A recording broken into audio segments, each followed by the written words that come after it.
Kebijaksanaan tanpa batas. Saya akan bekerja demi kesejahteraan semua. Semoga kita terbebas dari keserakahan dan perselisihan, serta memiliki sukacita dan dunia yang damai. Dengan kewelas-asian dan kebijaksanaan tanpa batas, saya akan bekerja demi kesejahteraan semua. Semoga kita terbebas dari keserakahan dan perselisihan, serta memiliki sukacita dan dunia yang damai. Oke, selanjutnya saya akan membawakan eh, meditasi dengan sensasi tubuh atau biasa kita sebut body scanning ya. Oke, silakan ambil posisi duduk yang nyaman. Bagi yang berada di atas cushion meditasi, silakan silangkan kakinya dengan posisi yang nyaman. Bagi yang berada di kursi, usahakan kaki telapak kaki menapak ke tanah. Tulang punggung lurus, tetapi tetap rileks. Bahu juga rileks, tidak tegang.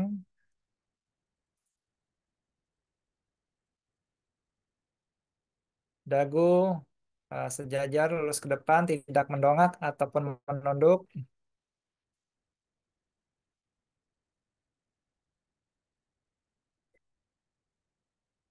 Anda bisa tetap membuka mata Anda ataupun menutup mata Anda.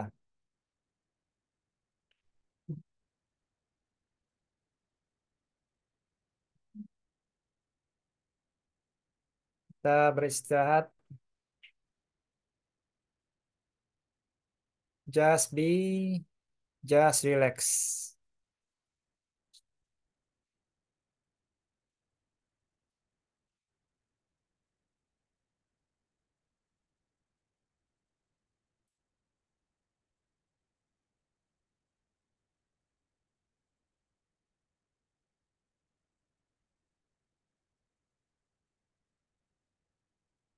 Sekarang perlahan-lahan bawa kesadaran Anda ke atas ubun-ubun kepala. Sadari sensasi yang ada di ubun-ubun kepala.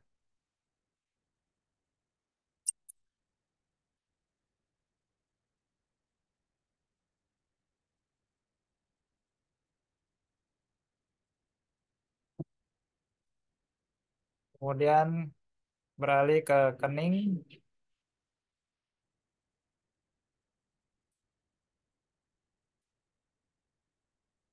mata,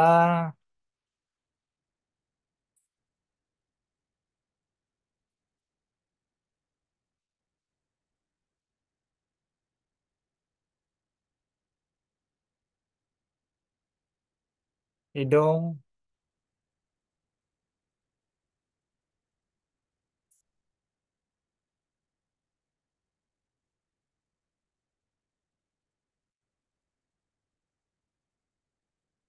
telinga,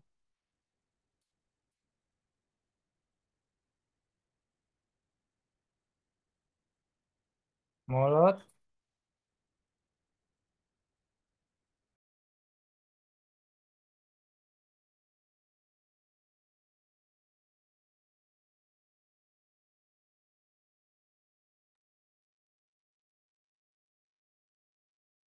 dagu,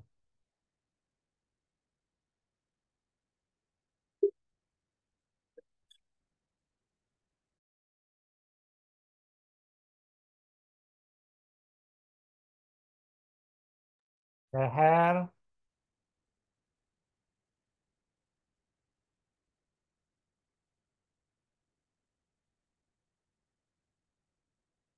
bahu,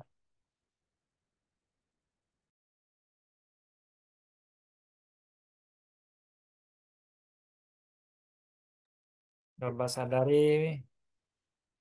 mungkin ada sedikit ketegangan di bahu ataupun leher Anda.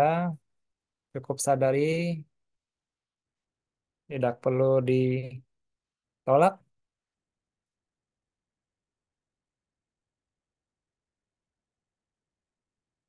cukup disadari saja.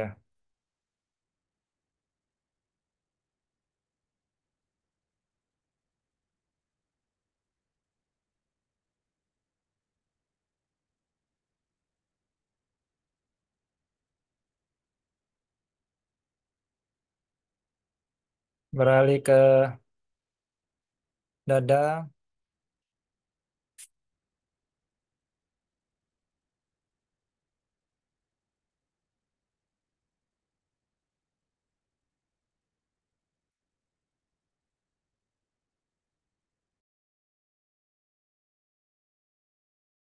perut,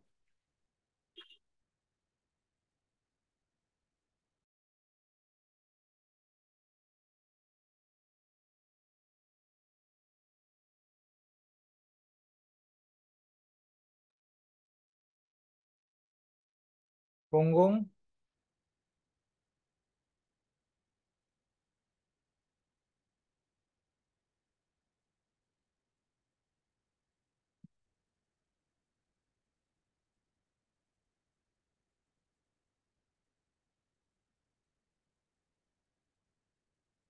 pinggang,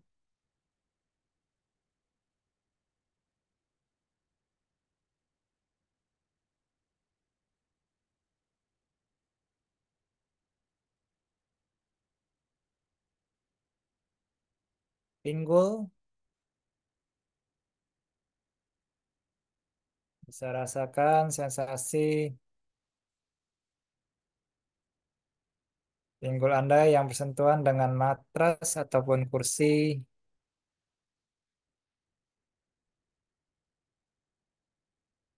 dan menopang tubuh Anda.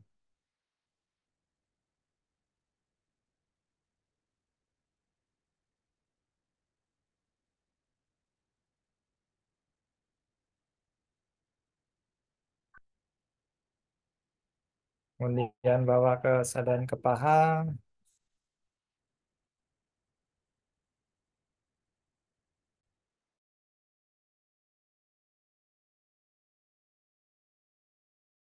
betis,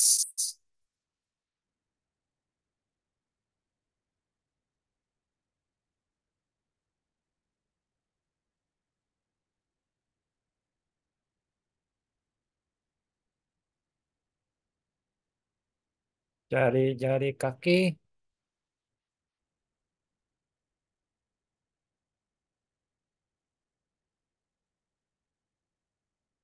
telapak kaki.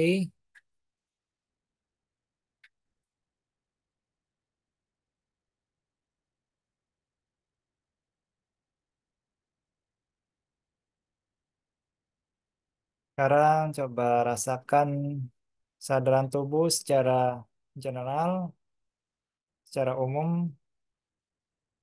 tanpa berfokus pada satu bagian tubuh yang khusus.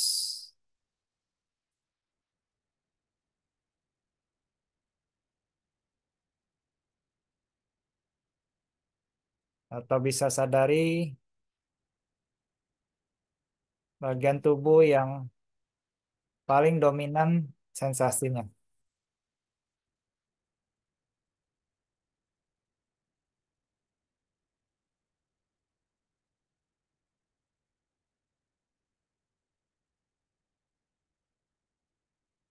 Sekarang lepaskan objek kesadaran sensasi tubuh.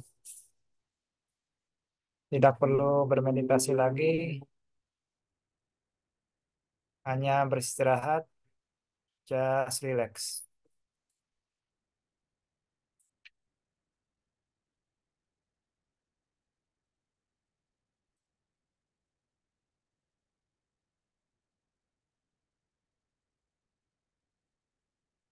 Oke, sekarang perlahan-lahan bagi yang menutup mata, Anda bisa membuka mata Anda kembali. Body scanning selesai. Oke,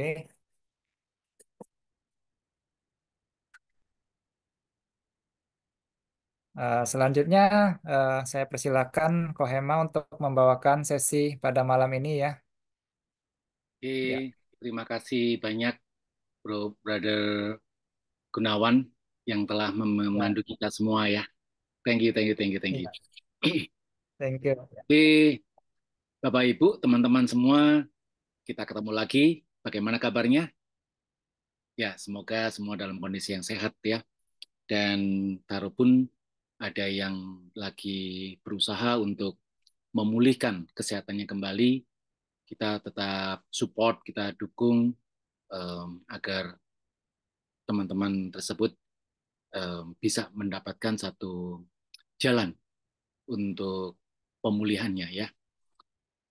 Oke, sebelumnya saya pasang dulu earphone saya. Tes dulu nih suaranya. Gimana? Bisa diterima dengan baik? Baik, Ya, jelas. baik. Terima kasih, terima kasih. Ya, teman-teman, malam ini tadi sudah disebut atau disinggung oleh Bro Gunawan tentang topik malam ini ya. Tapi topik besarnya ini apa sih di bulan Juli ini? Jadi selama di bulan Juli, baik mulai dari Jeff Living 1 sampai 3, kita topik besarnya adalah liberating truth. Jadi kebenaran yang membebaskan. Jadi ini sesuatu yang tidak akan pernah selesai sampai kita benar-benar terbebaskan secara utuh gitu ya. Kenapa? Ya karena setiap saat, setiap waktu kita selalu uh, menghadapi menghadapi satu perjuangan agar kita ini bisa terbebas dari penderitaan.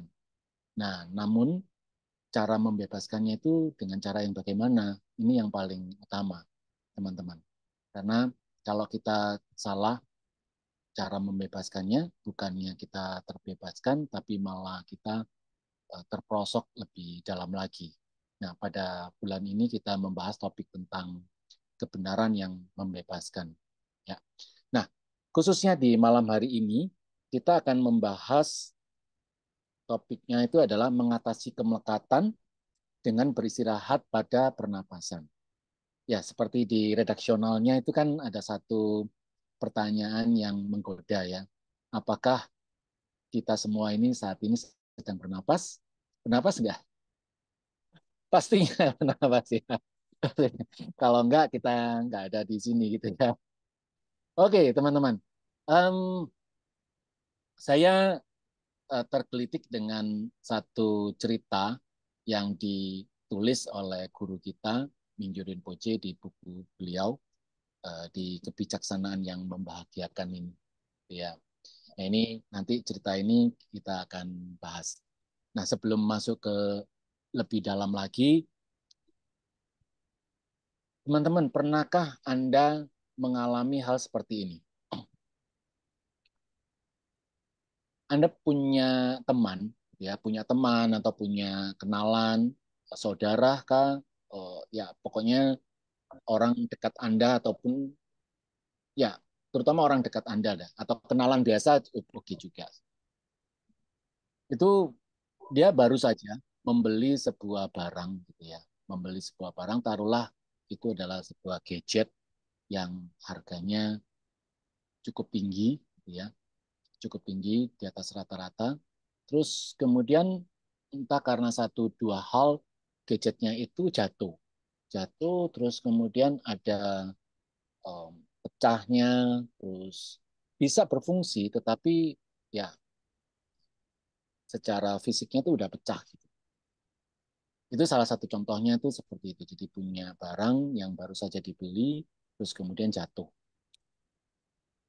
Pernah pernah ngalami seperti itu enggak dengan teman Anda atau dengan kenalan Anda? Kalau teman-teman ada yang pernah mengalaminya seperti itu, coba Anda sharing gitu ya. Pernah atau tidak? Silakan teman-teman bisa mengetikkan di kolom chat. Pernah atau tidak?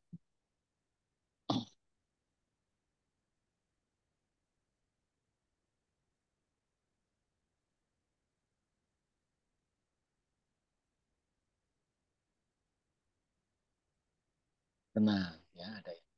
Nah, ya. Nah, oke.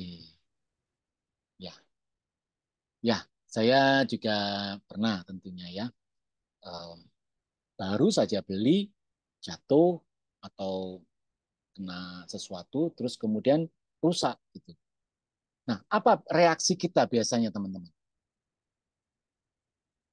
Reaksi kita itu seperti apa? Coba teman-teman juga silakan menuliskan, ya, tulis dalam kolom chat.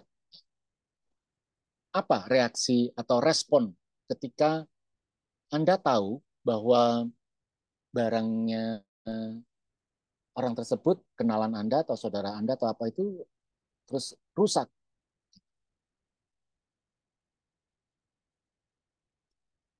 Kesel, sedih gitu ya. Oke, uh,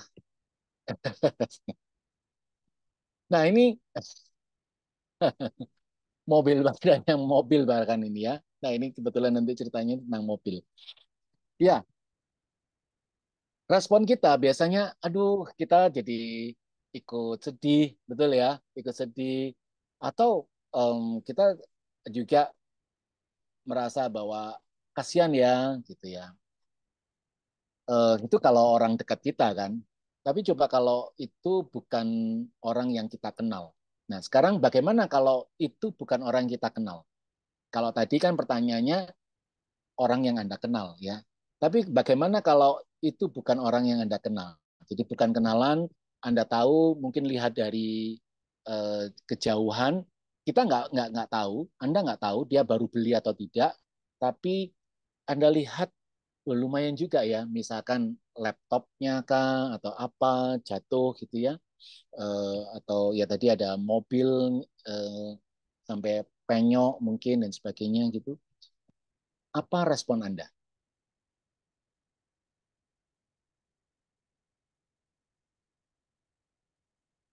Merasa kasihan, kasihan ya. Kita dalam hati, aduh, kasihan ya. Ya, itu sudah satu respon yang cukup baik ya. Kita bisa langsung memberikan satu respon yang positif, empati, peduli, kan gitu ya. Nah, teman-teman, bagaimana kalau itu kemudian barang kita sendiri? Nah, ini ada satu cerita, saya akan sharing gitu ya.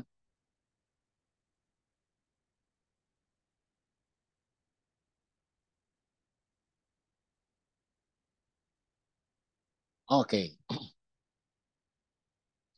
jadi di dalam buku guru kita, Minju Rinpoche, di buku Kebijaksanaan yang Membahagiakan, jadi di halaman 90 gitu ya, eh, Rinpoche bercerita nih, ya. Jadi bayangkan, saya bacakan ya teman-teman. Jadi ini ceritanya seperti di gambar ini. Bayangkan misalkan kita nih, tapi di sini tertulis adalah Anda, sedang mengendarai mobil Anda di jalan, mobil tua yang sudah bobrok, jadi mobil kita ini mobil tua gitu ya. Dan melewati sebuah mobil mewah. Jadi kita itu melewati sebuah mobil mewah. Taruhlah sebuah Mercedes-Benz atau Rolls-Royce gitu ya. Yang penyok karena tabrakan. Jadi kita itu melewati sebuah mobil mewah, Mercedes-Benz atau Rolls-Royce yang penyok ya, yang penyok karena kecelakaan gitu. Anda mungkin merasa kasihan kepada si pemilik mobil ya, seperti kita tadi ketika melihat teman kita barangnya itu rusak atau kita melihat di mana itu ya ada orang laptopnya jatuh sampai pecah dan sebagainya, ya kita merasa kasihan kan, merasa empati gitu ya. Anda mungkin merasa kasihan kepada si pemilik mobil, tapi Anda tidak merasa terikat pada mobil tersebut. Ya, kenapa? Ya karena kita ngerasa bahwa yang mengalami itu bukan kita, tapi orang lain. Kita cuman kasihan ya, lu kasihan, lu sayang, gitu aja ya.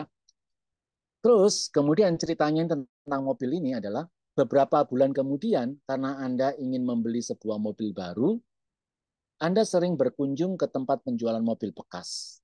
Ada sebuah Mercedes atau Rolls Royce dijual dengan harga yang sangat pantas.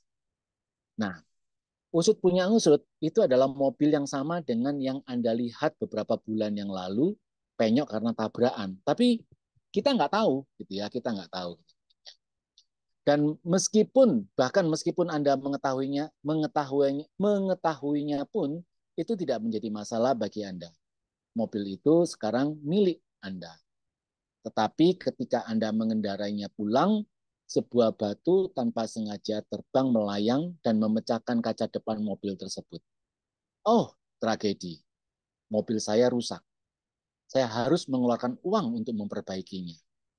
Itu adalah mobil yang sama yang rusak karena kecelakaan beberapa bulan sebelumnya.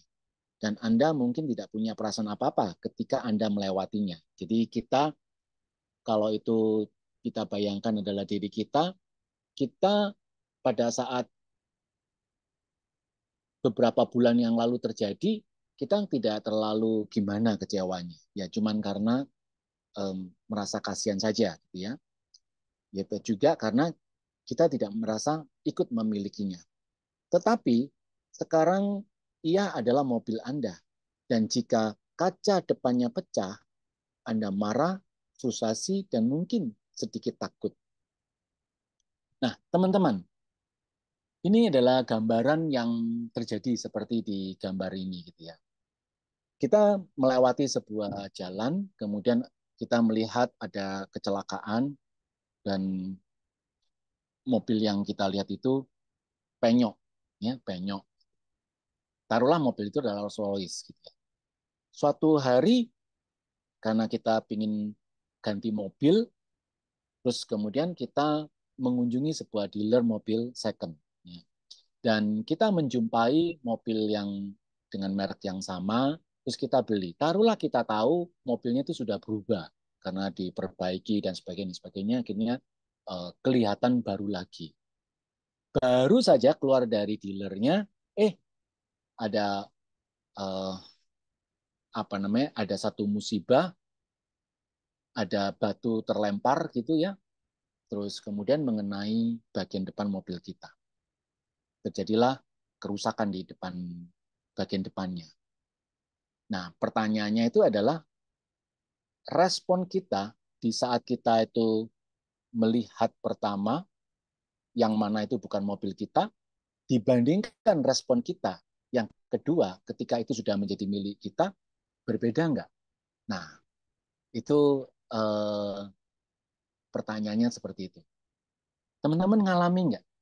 Pernah nggak Anda mengalami bahwa ketika Anda bukan barang Anda, itu ada rasa empati, ada rasa kasihan, sedih, gitu ya. Tetapi jikalau itu dibandingkan dengan barang kita sendiri, atau kita sendiri yang mengalaminya, berbeda nggak? Ya, eh, silakan teman-teman memberikan komen ya. Sangat berbeda. Secara umum, kita mengalami atau kita bereaksi atau merespon hal yang berbeda. Kenapa hal itu bisa berbeda? Nah, ini jadi sesuatu yang mungkin tidak kita sadari selama ini, gitu ya. Kita tidak menyadari hal itu kenapa bisa terjadi. Padahal kalau kita tahu, justru disitulah kita mengetahui kebenarannya. Ada satu kebenaran di dalam kejadian tersebut. Ya. Nah, apa itu? Thank you teman-teman sudah bersedia untuk berkenan untuk sharing ya. Saya lanjutkan ya. Nah, apa yang terjadi di sini? Guru kita mengatakan begini. Berdasarkan persepsi dualistik, jadi kita ini terikat dengan satu konsep dualistik tentang diri yang solid dan orang lain. Jadi tentang saya dan kamu, barangku, barangmu.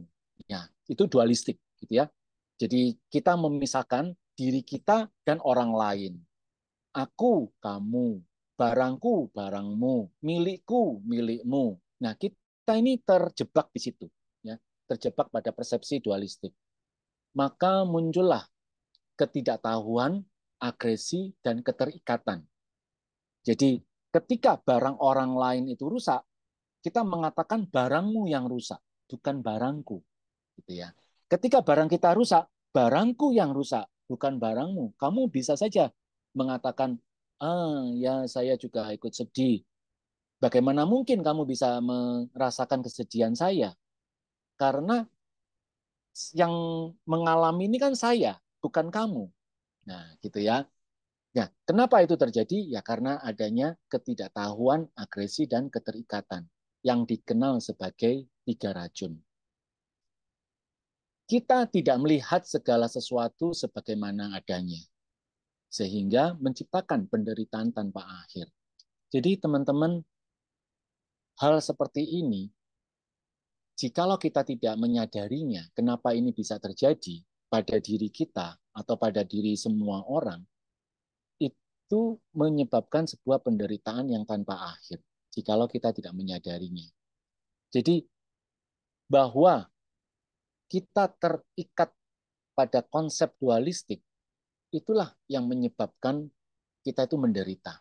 Sebetulnya bukan karena bendanya yang rusak, tetapi karena paham kita, karena pandangan kita, karena perspektif kita lah yang terikat pada dualistik tadi, itulah yang menyebabkan kita jadi menderita. Kita melekat, kita mencengkram, gitu ya, mencengkram. Nah, berarti apa yang perlu kita lakukan jikalau kita ingin terbebaskan? Ya. Dengan cara bagaimana? Apakah kita beli barang itu beli barang baru lagi? Apakah kita ada orang yang sangat baik hati, barang kita rusak terus kalau dibelikan kita jadi tidak sedih lagi karena sudah dapat gantinya? Apakah itu menjadi jalan keluarnya untuk membebaskan kita dari penderitaan? Tentu tidak, ya. Karena kita lagi-lagi walaupun diberi ganti bahkan lebih bagus gitu ya, itu sifatnya sementara. Karena kalau barang yang digantikan itu kita senang, pada satu saat barang itu bisa rusak atau hilang atau sudah kita bosan, itu juga akhirnya membuat kita tuh jadi menderita. Nah, berikutnya teman-teman, Minyu Rinpoche juga mengatakan bahwa ini di satu artikel, Rinpoche memulai diskusi dengan pertanyaan, bagaimana fitur-fitur tertentu dari samatha membebaskan kita dari tiga racun? Jadi bagaimana caranya kita itu terbebas dari tiga racun melalui meditasi samatha? Jadi mungkin ada beberapa teman yang baru hadir atau baru mengenali meditasi.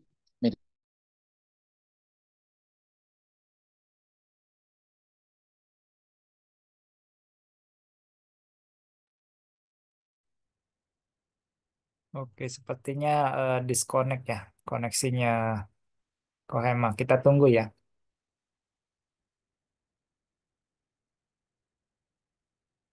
Kita bisa kembali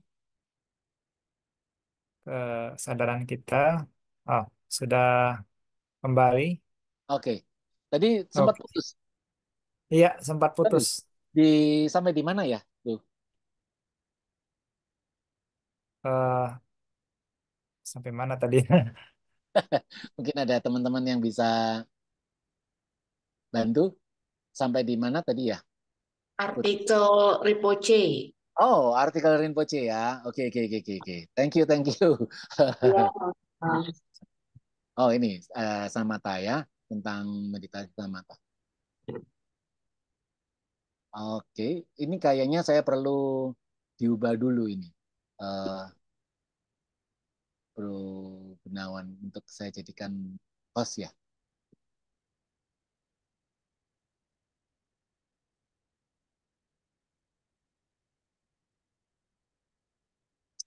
Thank you. Ya,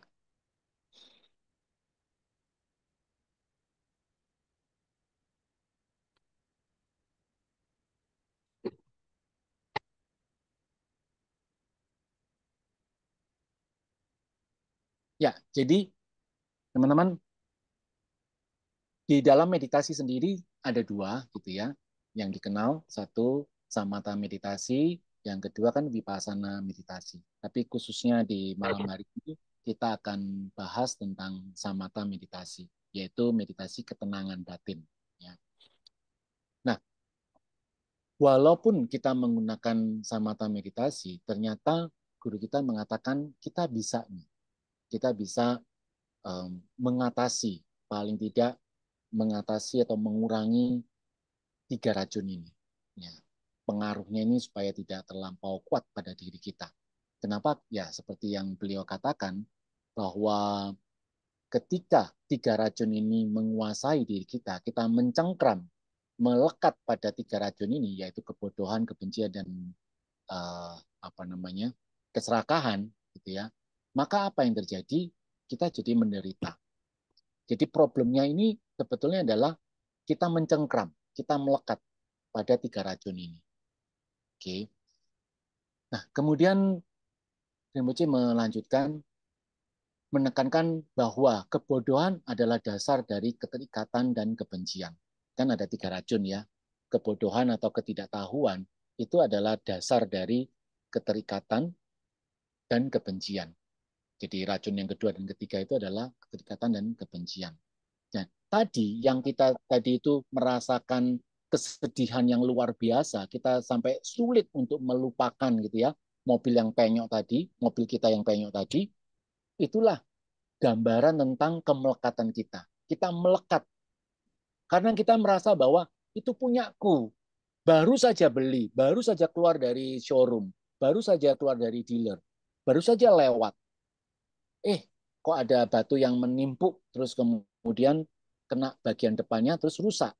Nah, kita jadi merasa sangat marah, kecewa, jengkel, mau teriak gimana gitu ya, karena batu itu nggak tahu berasal dari mana. Tapi kita sudah merasakan satu penderitaan. Nah, penderitaan ini dari mana? Kok bisa kita itu menderita? Apakah dari batunya atau dari mobil yang penyok? Nah, penderitaan itu sesungguhnya adalah karena dari kemelekatan kita. Kemelekatan kita pada pandangan bahwa mobil itu milikku. Jadi kemelekatan kita pada konsep milikku, milikmu, aku, kamu. Nah, pandangan itulah yang membuat kita menderita.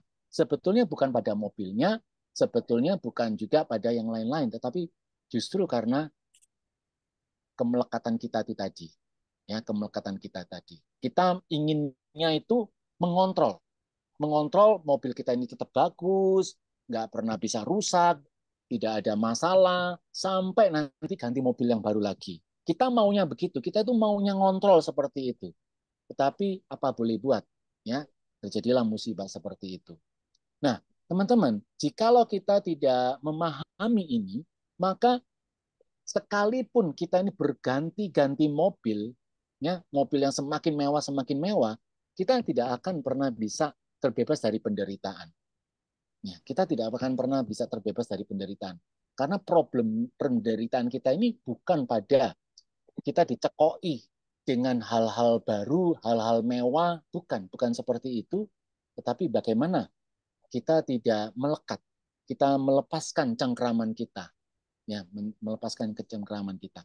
Itulah yang disebut kebenaran yang membebaskan, ya, kebenaran membebaskan. Jadi jika kita tidak kemudian Rinpoche menekan pada bahwa kebodohan adalah dasar dari keterikatan dan kebencian. Ketika kita fokus pada napas apa adanya, itu adalah prajna. Prajna itu adalah kebijaksanaan yang merupakan penawar bagi kebodohan. Ya, itu jadi dengan napas, dengan kita memperhatikan napas sebagaimana adanya, maka itu pun sebuah kebijaksanaan. Jika kita tidak melupakan napas dan membiarkan pikiran datang tanpa mencoba menghentikannya, maka batin kebencian perlahan-lahan menjadi tenang. Ya, jadi racun yang kedua pun bisa kita atasi. Ya, kita bisa mengatasinya, kebencian menjadi lebih tenang. Oke. Dan yang ketiga, nah ini yang topik kita pada malam hari ini. Keterikatan juga menjadi tenang dengan beristirahat pada napas. Pertanyaannya, bagaimana bisa kita hanya memperhatikan napas apa adanya, kemudian kita bisa mengurangi mengurangi kemelekatan kita. Karena apakah napas itu panjang atau pendek atau dengan kualitas apapun, ketika kita berhenti mencoba mengendalikan atau mencengkramnya, maka keterikatan menjadi tenang. Jadi teman-teman, ketika kita membiarkan napas kita apa adanya, tanpa kita itu bermaksud atau ingin mengontrol napas kita, nah panjangnya seberapa, pendeknya seberapa, pelannya seberapa, cepatnya seberapa, tanpa kita melakukan itu, maka di situ kita berlatih untuk melepaskan cengkraman, karena kita tidak mengontrol. Jadi ingat teman-teman bahwa kemelekatan itu identik dengan keinginan kita untuk mengontrol. Apapun, ya.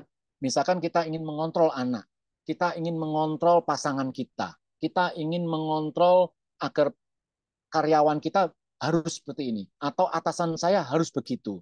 Kita ingin mengontrol barang-barang kita, ya. Kita ingin mengendalikannya. Itu yang disebut kemelekatan. Kita mencengkram. Maka ya caranya bagaimana? Ya kita let it go. Tetapi bukan berarti kita itu udah kita abaikan. Mau rusak, mau jatuh, kita nggak usah peduli, kita nggak usah waspada, biarkan aja. Nggak begitu juga ya, bukan seperti itu maksudnya. Maksudnya adalah jikalau itu memang terjadi musibah, ya sudah, kita lepas. Kita nggak berusaha untuk mengontrol. Ketika napas kita itu mau panjang, mau pendek, ya sudah. Ya, kita tidak perlu mengontrolnya. Nah, pada malam hari ini, teman-teman, yuk saya ajak teman-teman melalui kita praktek dengan meditasi objek pernapasan, kita membiasakan diri untuk melepaskan cengkraman kita. Ya, jadi melalui latihan ini akan juga berdampak pada kebiasaan kita melepaskan cengkraman pada hal-hal yang lain, termasuk benda-benda, termasuk pada kondisi, termasuk pada orang-orang yang ada di sekitar kita yang tadinya ingin kita kontrol. Oke, mari kita ya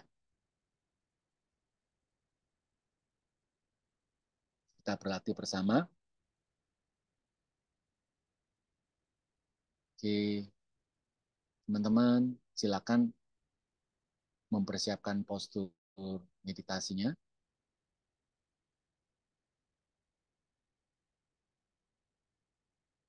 Tegak luruskan tulang punggung dengan rileks.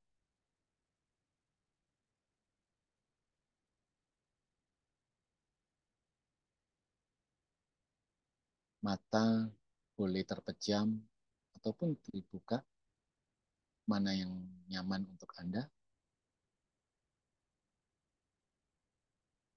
Jikalau Anda diserang rasa ngantuk, maka saran saya matanya tetap terbuka.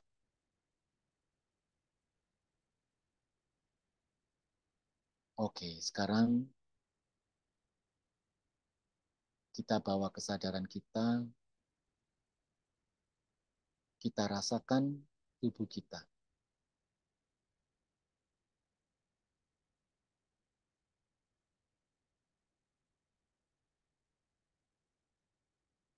Kita sadari keberadaan tubuh kita yang ada di sini di saat ini.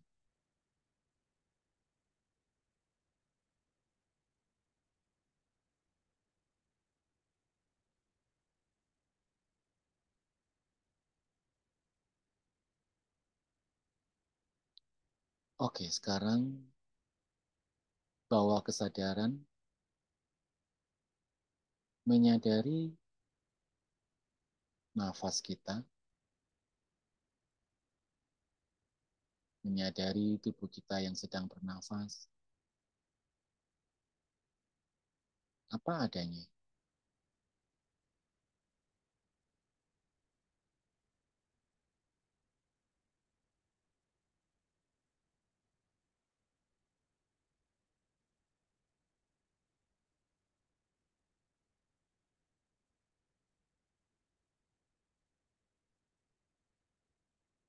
Kita bisa menyadari nafas kita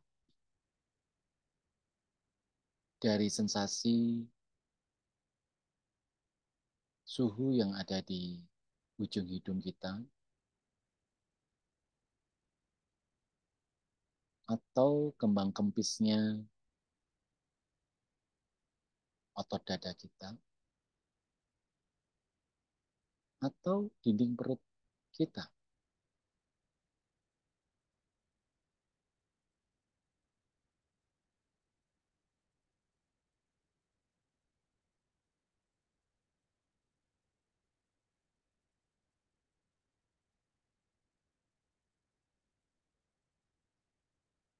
Kita tidak perlu mengatur nafas, tidak perlu mengontrol nafas.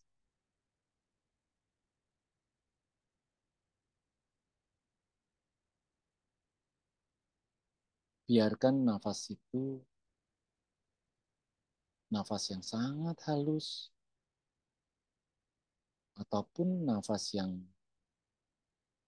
terasa sekali, nafas yang kasar teksturnya. Kita hanya cukup sadari saja.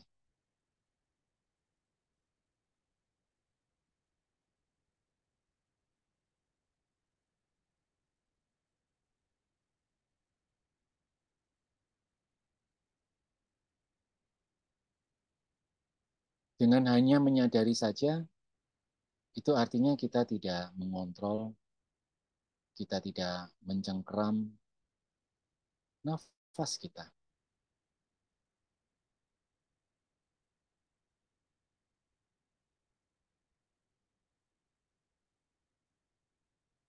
Kita biarkan nafas kita terjadi begitu saja. Apa adanya.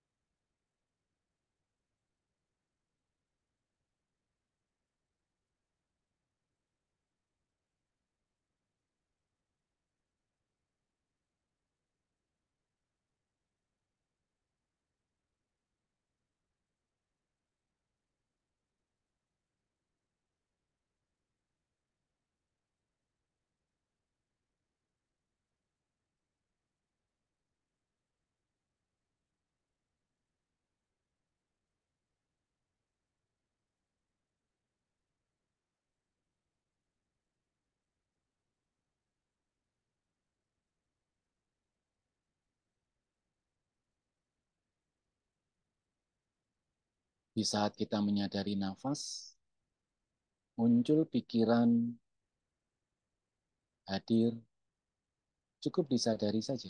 Kita tidak perlu membloknya. Pikiran hadir, oke. Okay.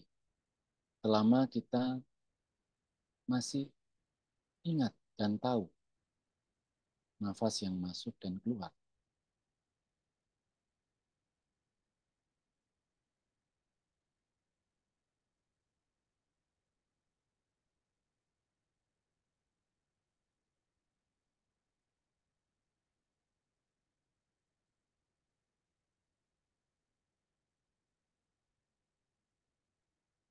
Apapun oke, okay, selama kita masih ingat dan tahu sedang bernafas.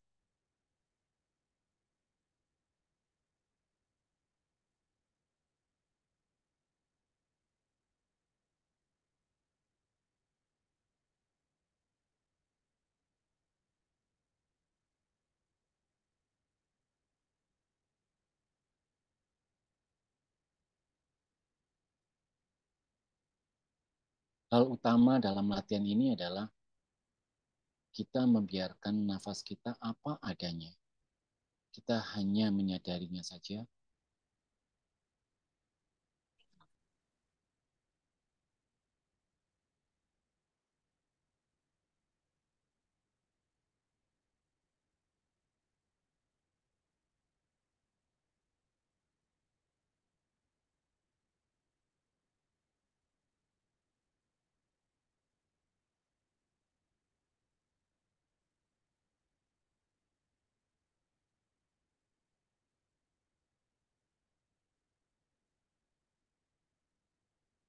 lepaskan keinginan-keinginan untuk mengontrol.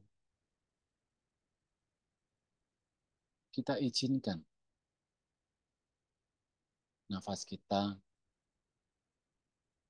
terjadi sebagaimana adanya.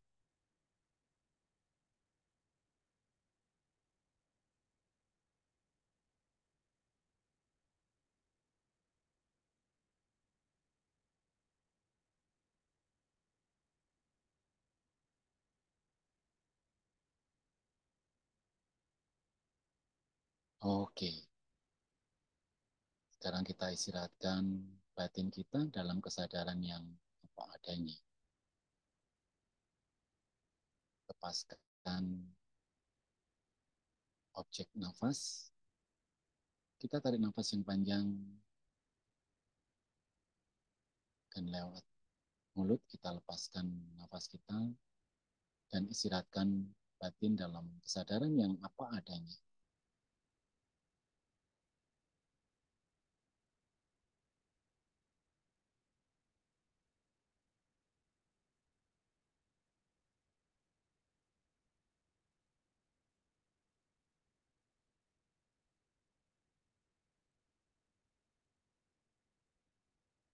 Oke, ya,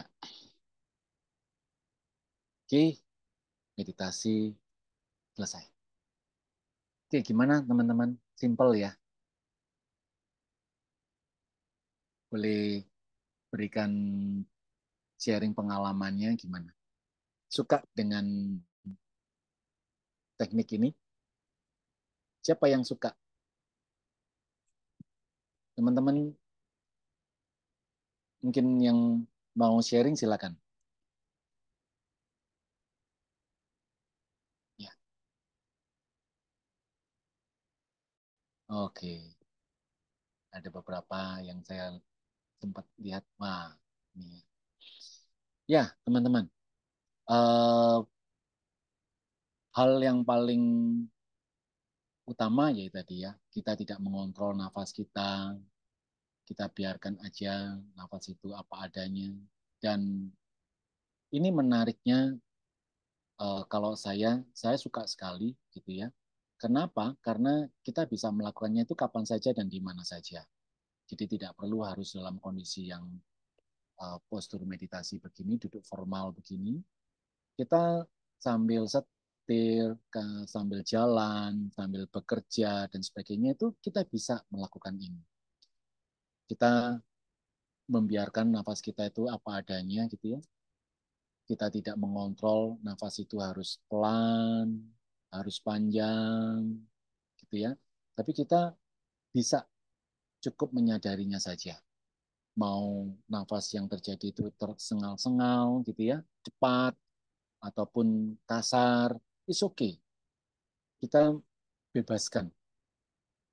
Yang terjadi, terjadilah. Nafas kita yang terjadi, terjadilah.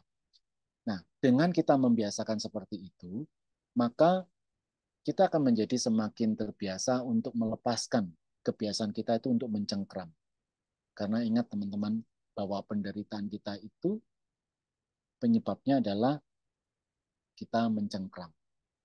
Ya, tanpa kita melatih, membiasakan diri untuk melepas, maka kita akan menderita. Ya.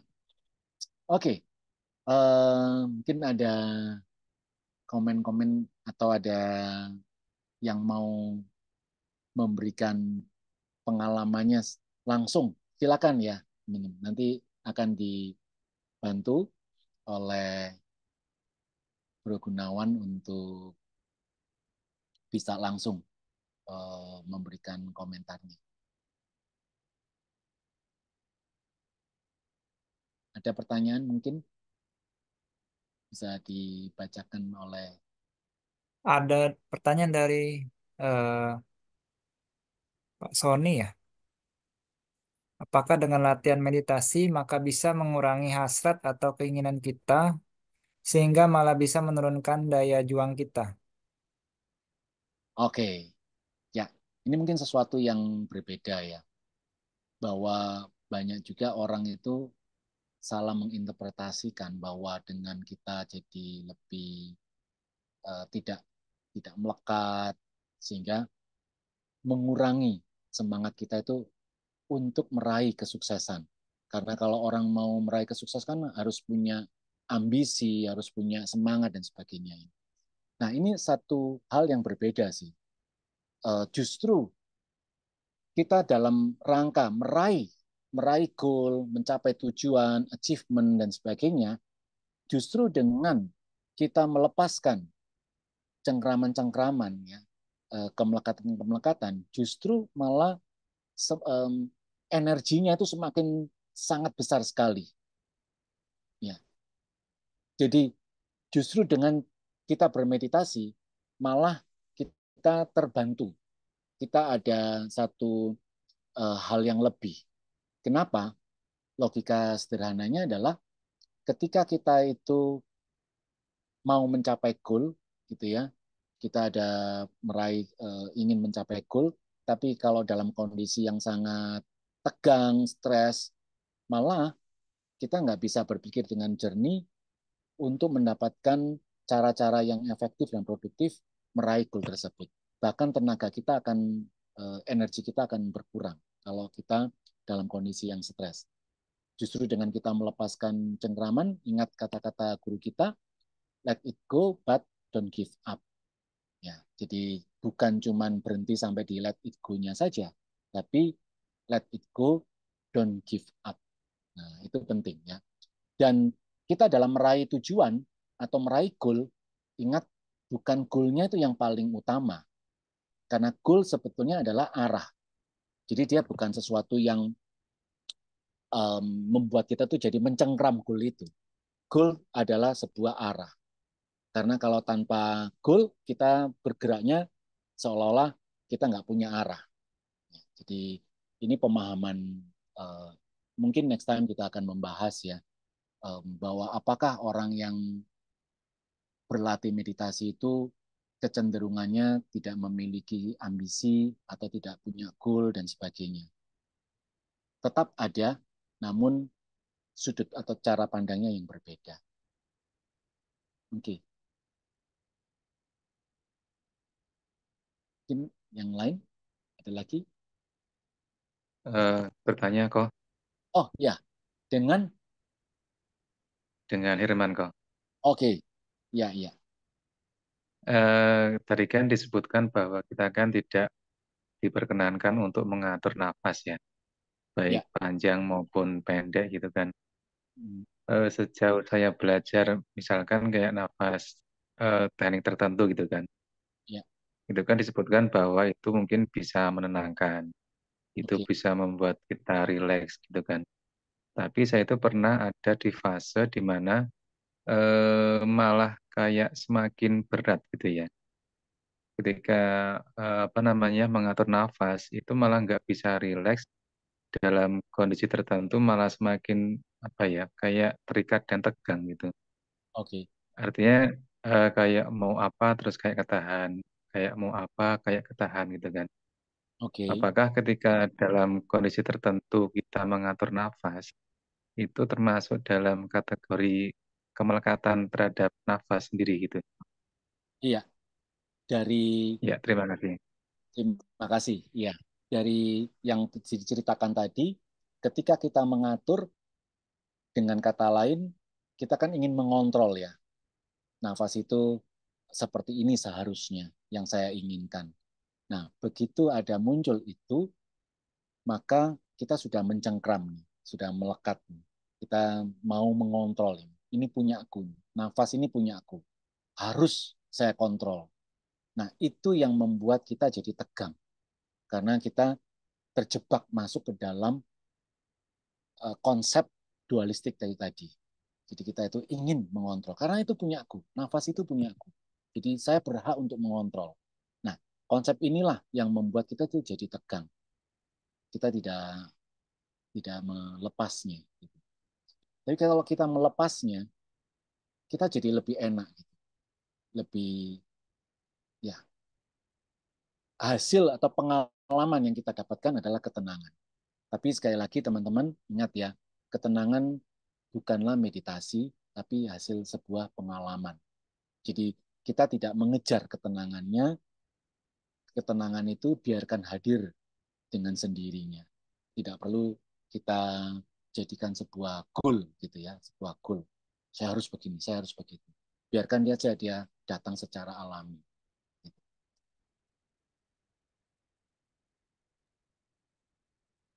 Oke, Ya, oke, Bang Tiko atas penjelasannya. Berarti kan intinya ketika kita meditasikan itu sebuah latihan ya, bukan sebuah mungkin kayak sebuah tujuan ketenangan gitu kan. iya, Karena kadang-kadang ketika kita mengejar ketenangan lewat meditasi, kan jadi malah nggak tenang ya. agak tenang. Setuju. Itu Heeh, pengalaman saya juga seperti itu. Iya, heeh, heeh. Oke, oke. Terima kasih kok atas sharingnya. sama-sama. Sama. Oke, mungkin satu diskusi lagi, satu pertanyaan lagi, atau ada satu pengalaman yang mau dibagikan, monggo.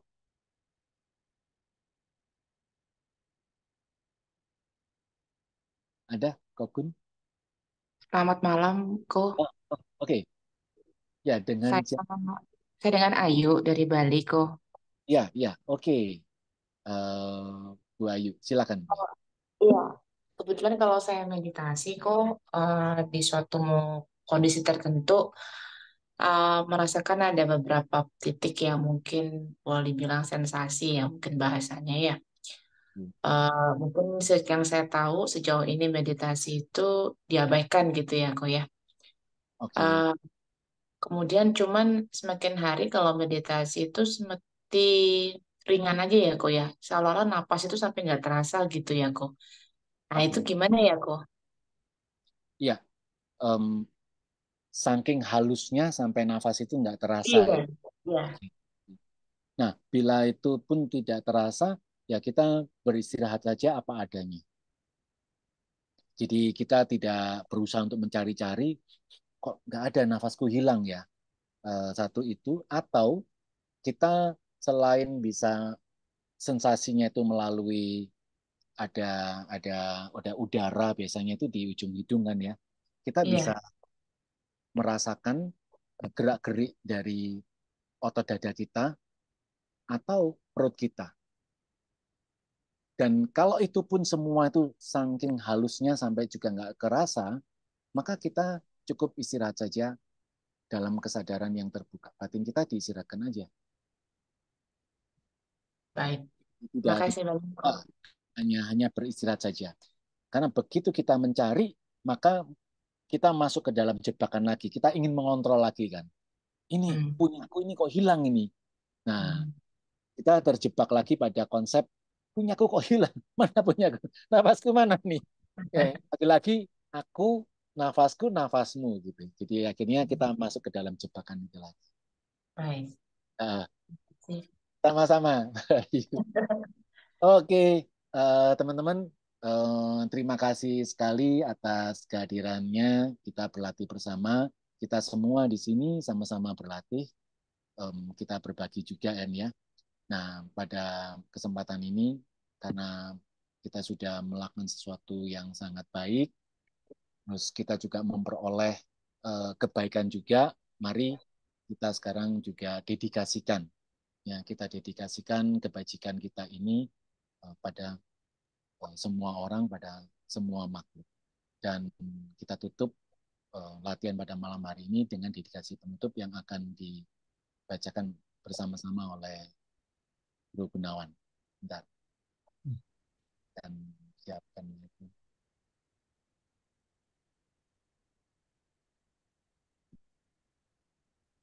Oke, mari kita tutup latihan kita malam ini dengan dedikasi penutup. Melalui kekuatan dari praktik berwelas asih ini, semoga penderitaan diubah menjadi kedamaian. Semoga hati semua makhluk terbuka dan kebijaksanaan mereka memancar dari dalam. Oke, eh, terima kasih semua yang telah hadir pada malam ini, menyempatkan waktunya untuk berlatih bersama ya. Eh, Guru Gunawan, terima kasih Terima kasih semuanya. juga Kohema ya sudah membawakan sesi malam ini. Ya, selamat malam semuanya. Sampai bertemu di eh, latihan yang lain. praktik kesempatan selanjutnya. Ya, Ya, Terima kasih. tapi Selamat ya malam. teman-teman, ya makasih walaupun ya Terima teman-teman. kasih semuanya. Terima kasih. Ya, makasih kok. sama-sama Pak, Terima kasih Kak Hema. sama-sama. Terima kasih. Tetap berlatih ya teman-teman. Sekalipun cuma 1 menit, 2 menit, 3 menit, it's okay. Latih kapanpun, dimanapun, dalam situasi apapun. Ya, karena kita toh selalu bernafas, ya kan? Walaupun kita cuma sadar sekali saja is okay. Karena yang kita perlukan adalah membangun sebuah kebiasaan. Jadi bukan berapa lamanya, tetapi berapa seringnya kita terbiasa dengan sadar. Oke, bye-bye. Terima kasih malam. Si Pak Hema. Eh, Ya, bye. Bye. Ya.